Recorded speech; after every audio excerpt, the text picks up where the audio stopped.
Hello，大家好，我係 Cargo。步驟6，申報上傳。最後呢，會有繳稅或者退稅嘅部分。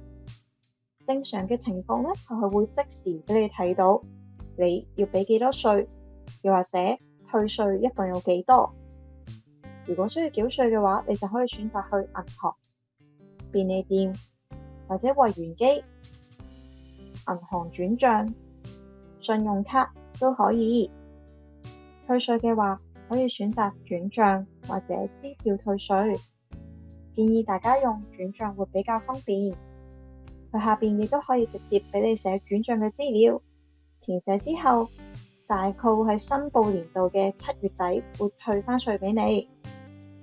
呢一次嘅影片就去到呢一度，希望可以幫到大家，亦都歡迎分享俾有需要嘅朋友。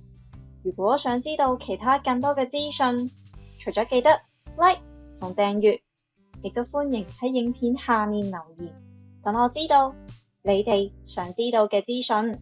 我哋下次影片再見啦，拜拜。